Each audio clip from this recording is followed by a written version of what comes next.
तो क्या फाइनली जा रही स्पीकर ओम बिरला की कुर्सी? अविश्वास प्रस्ताव क्या होगा पास? विपक्ष ने कैसे जुटाए नंबर? और अगला नंबर क्या ज्ञानेश कुमार का? स्वागत है आप सभी का। आप देख रहे हैं द राजनीति का विशेष सेगमेंट खबर और विश्लेषण। मैं हूं जब्बार खान। दोस्तों, आखिर वो मोदी सरकार जो संसद में बहुमत के आंकड़े के पार है, आखिर वो मोदी सरकार जो इस गलत फहमी में थी कि संसद के भीतर उसका कोई कुछ बिगाड़ नहीं सकता, मगर ओम बिरला पर सरकार का बिगड़ता हुआ नजर क्यों आ रहा है? आखिर कैसे राहुल गांधी, इंडिया गठबंधन और विपक्षी सांसदों की टीमों ने किस तौर पर एक पूरा जाल बिछाया जिसमें मौजूदा वक्त में सत्ता पक्ष न सिर्फ फंसता हुआ दिखा बल्कि मिमियाने लगा। विस्तार से दोस्तों आपको सब कुछ बताते हैं। अगले चंद मिनट मेरे साथ में जरूर रहें, क्योंकि इस वीडियो में यकीन मानिए आपको ऐसी जानकारियां दूंगा, मुझे उम्मीद है आप 4-5 वीडियो देखकर भी नहीं पा सकते हैं। दोस्तों, संसद में मोदी शाह की सरकार के खिलाफ एक अकेले राहुल ने अपनी इंडिया गठबंधन के साथ ऐसी स्थिति बना दी कि सरकार बैकफुट पर आ गई। लोकसभा में मोदी शाह के चहेते स्पीकर के खिलाफ अविश्वास प्रस्ताव लाकर सरकार की नींद गायब कर दी। संसद में प्रस्ताव पेश हो चुका है और इसी के साथ मुख्य चुनाव आयोग ज्ञानेश कुमार के खिलाफ भी महाभियोग की तैयारी अंतिम चरण में है। बताया जा रहा है कि दोस्तों एक ऐसी स्थिति उत्पन्न होने वाली है जिसमें ओम बिरला की कुर्सी जा सकती है। कहा यह जा रहा है ज्ञानेश को लेकर कि ममता की टीम, ममता बनर्जी राहुल से मीटिंग तक हो चुकी है। वो ममता बनर्जी जो कि राहुल से अलग लाइन लेकर के चल रही थी बीते दिनों, मगर 10 मार्च को दोस्तों संसद में स्पीकर के खिलाफ अविश्वास प्रस्ताव ने मोदी सरकार की नींदें गायब कर दी, क्योंकि यह प्रस्ताव वैसा नहीं है जैसा मोदी शाह सोच रहे थे। दोस्तों, आपको यह जानकर ताज्जुब होगा कि महज लोकसभा में, राज्यसभा की बात नहीं कर रहा हूं, महज लोकसभा में विपक्ष के 200 से कहीं ज्यादा सदस्य होने के बावजूद कोई उपसभापति भी नहीं रखा गया। सरकार ने मनमाना तरीके से चलाया हिटलर शाही, जबकि उपसभापति विपक्ष से होना चाहिए, यह परंपरा रही है। दोस्तों, देश को जानने का हक है कि इस सदन का संचालन कैसे हो रहा है। अभी तो कोई लोकसभा का स्पीकर भी नहीं है। यहां पर आप देखते हैं माइक का उपयोग, दुरुपयोग। आप देखते हैं सत्ता पक्ष के सदस्यों के बोलते वक्त किस तौर पर मोदी शाह जब बोलते हैं तो यही बिरला साहब जो कि इस वक्त सामने बैठे हुए हैं, संसद के भीतर वहां सामने की कुर्सियों पर हैं, उस चेयर पर अपने नहीं, जिस चेयर पर बैठ करके किसी हिटलर की तरह विपक्षी पार्टियों को रोकते थे बोलने से। मगर मोदी शाह जब बोलते तो किसी शिष्य की तरह हाथ बात करके सुनते थे। लेकिन विपक्षी सदस्यों, विशेषकर विपक्ष के नेता राहुल गांधी के बोलने के लिए माइक्रोफोन तक बंद करवा देते थे। मगर अब ऐसा लग रहा है कि ऊंट पहाड़ के नीचे आ रहा है। दोस्तों, 10 मार्च का दिन सत्ता पक्ष के लिए मुश्किल भरा है। इस बीच खबर यह आई कि ममता और राहुल की बीती रात मीटिंग हुई और एक नया प्लान तैयार किया गया। मोदी सरकार को सियासी कटघरे में खड़ा करने के लिए हर दांव चला जा रहा। एक तरफ लोकसभा के स्पीकर के खिलाफ महाभियोग, दूसरी तरफ देश के मुख्य चुनाव आयुक्त और मोदी शाह के दुलारे ज्ञानेश के खिलाफ ममता के महाभियोग पर राहुल की मदद ने सत्ता पक्ष को बौखला दिया। दोस्तों, भारतीय सियासत में एक पुरानी कहावत है, डिफेंसिव खेलने से मैच नहीं जीता जाता।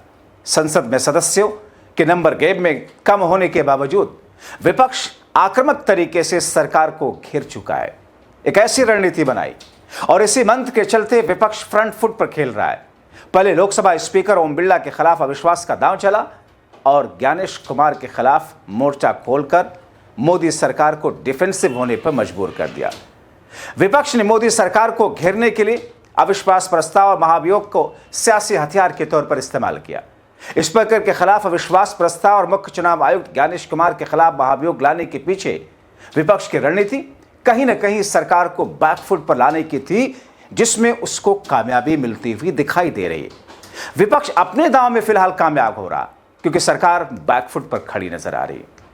संसद के बजट सत्र के दौरान पहले फेज में लोकसभा के नेता प्रतिपक्ष राहुल गांधी सदन में बोल नहीं पाए थे, क्योंकि बजट के मुद्दे पर बोलने के बजाय उन्होंने सेना प्रमुख जनरल मनोज मुकुंद नरवणे की अप्रकाशित किताब में चीन के साथ सीमा विवाद पर लिखे गए अंश पर अपनी बात रखी थी। ऐसे में स्पीकर ने उन्हें बोलने की इजाजत नहीं दी, वहीं रोक दिया था। जवाब में विपक्ष ने लोकसभा स्पीकर ओम बिरला के खिलाफ अविश्वास प्रस्ताव लाने का फैसला किया था। विपक्ष ने लोकसभा स्पीकर ओम बिरला पर पक्षपातपूर्ण तरीके से काम करने का न सिर्फ आरोप लगाया, बल्कि एक मुहिम तैयार की। कांग्रेस, सपा, टीएमसी, डीएमके, वामपंथी, शिवसेना और बहुत सारी ऐसे पार्टियां जो न्यूट्रल हैं, किसी खेमे में नहीं, वो सब विपक्षी दलों ने मिलकर अविश्वास प्रस्ताव को लाने के लिए सहमति दी। और इसके बाद लोकसभा स्पीकर ओम बिरला लोकसभा की कार्रवाई का संचालन नहीं कर सकते। ओम बिरला ने निष्पक्षता बनाए रखने के लिए सदन की कार्रवाई की अध्यक्षता से खुद को अलग कर लिया, ऐसा उन्होंने दावा किया। ओम बिरला को नंबर गेम में कम होने के चलते विपक्ष, दोस्तों ये कहा जा रहा है, दावा तो यह है कि कई ऐसे सांसद जो न्यूट्रल हैं वो इस मुद्दे पर विपक्ष के इस महाभियोग अविश्वास प्रस्ताव में वोट करेंगे। मगर दोस्तों, अगर मान लिया जाए कि स्थिति नहीं भी आती है, नंबर गेम कम होने के चलते विपक्ष भले ना हटा सके, लेकिन अविश्वास प्रस्ताव लाकर सरकार पर एक ऐसा दबाव बना दिया। विपक्ष के इस कदम के बाद सरकार डिफेंसिव मोड में है, जबकि विपक्ष आक्रामक तेवर अख्तियार किए हुए। इस तरह विपक्ष सियासी दबाव बनाने में लगातार जुटा है। भले ही सरकार के पास बहुमत हो, लेकिन सदन में इस पर चर्चा के दौरान विपक्ष को वो मंच मिलेगा जहां वो सरकार और स्पीकर के तालमेल को लोकतंत्र के खिलाफ स्ट्रैटेजी बनाने में। उधर एसआईआर के मुद्दे पर मुख्य चुनाव आयुक्त पहले ही कांग्रेस सहित तमाम विपक्षी दलों को के निशाने पर हैं और ममता बनर्जी ने मोर्चा खोल रखा है। कांग्रेस और टीएमसी ही नहीं, बल्कि सपा भी चुनाव आयोग की निष्पक्षता पर न सिर्फ सवाल खड़े कर रही है, बल्कि सीधे सीधे आरोप लगा रही है। ऐसे में टीएमसी ने मुख्य चुनाव आयुक्त ज्ञानेश कुमार के खिलाफ महाभियोग लाने की जो तैयारी की थी, उसमें कांग्रेस का भरपूर समर्थन है। टीएमसी नेताओं का कहना है कि उनकी चुनाव आयोग के साथ 3 बार बैठकें हुई, बेनतीजा रही। बंगाल में सही वोटरों का नाम काटा गया। टीएमसी मुख्य चुनाव आयुक्त के खिलाफ महाभियोग इसीलिए लाना चाहती है। टीएमसी के स्टैंड पर विपक्ष के बाकी नेता सहमत दिख रहे हैं, सपोर्टिव दिख रहे हैं, क्योंकि राहुल गांधी बिहार चुनाव से ही चुनाव आयोग पर निशाना साधते नजर आ रहे हैं।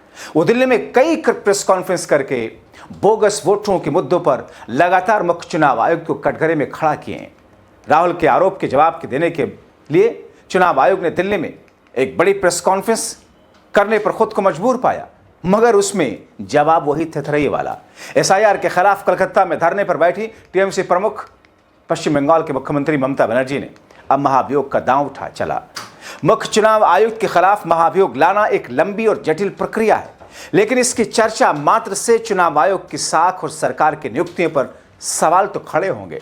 और वो आरोप जो विपक्ष लगाता आ रहा है, उन आरोपों के जो दम है उसे देश की जनता और वोटर महसूस करेंगे।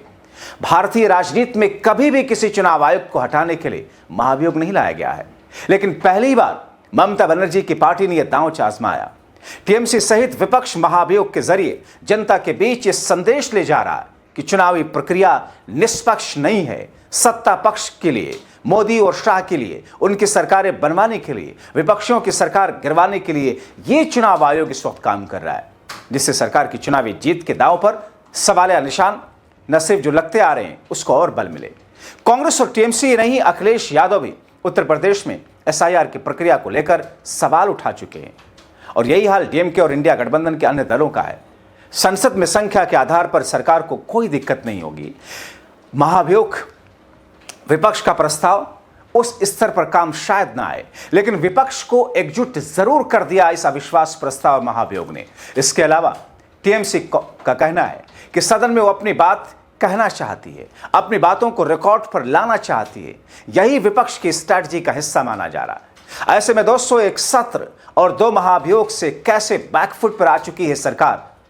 दोस्तों, विपक्ष लगातार आरोप लगा रहा है कि देश की संवैधानिक संस्था पर मोदी सरकार का कब्जा है, सरकार के इशारे पर काम कर रही है। लोकसभा स्पीकर ओम बिरला पर कांग्रेस ने लगातार तथ्यों के साथ सवाल उठाया, आरोप लगाया कि निष्पक्ष काम करना तो छोड़िए, ये सिर्फ सत्ता पक्ष के लिए वहां पर बैठे हुए हैं।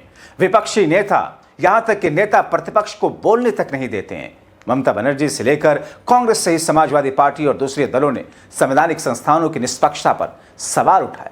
और अब दोस्तों, संसद के भीतर मोदी सरकार को ये स्पष्टीकरण देना पड़ रहा है कि संस्थाएं स्वतंत्र हैं, लेकिन कहने भर से थोड़ी होता है। जब सरकार को सफाई देनी पड़े तो खुद ब खुद बैकफुट पर मानी जाती हैं। इन प्रस्तावों के कारण सदन की कार्रवाई बाधित होने का खतरा न सिर्फ बढ़ा, केंद्र सरकार जो महत्वपूर्ण बिल पास कराने के लिए दावा करती है उन पर चर्चा के बजाय उसे अपने ही अधिकारियों का बचाव करना पड़ रहा है। कांग्रेस से लेकर के दूसरी तमाम विपक्षी पार्टियां पूरी तरीके से एकजुट हैं स्पीकर और मुख्य चुनाव आयुक्त को हटाने के लिए। ममता बनर्जी, टीएमसी, राहुल गांधी की कांग्रेस जो एक सुर में सुर मिला रहे हैं।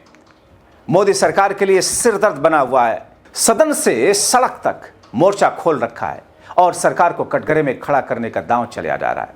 तो एक ऐसी स्थिति जिसमें अमेरिका, इजराइल का ईरान के खिलाफ में हमला और ईरान जैसे दशकों पुराने, सदियों पुराने मित्र देश के राष्ट्रीय अध्यक्ष या सुप्रीम लीडर की निर्मम हत्या के बावजूद मोदी सरकार की बोगस नीतियों पर और उसके मुताबिक खामोशी, दरअसल ये देश को भी हजम नहीं, अंतर्राष्ट्रीय स्तर पर भी हजम नहीं किया जा रहा।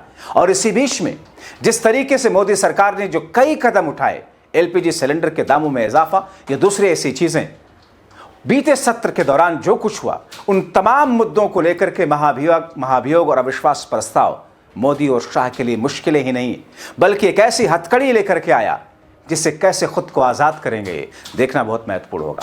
आप क्या सोचते हैं? अपनी राय कमेंट बॉक्स में ज़रूर लिखें।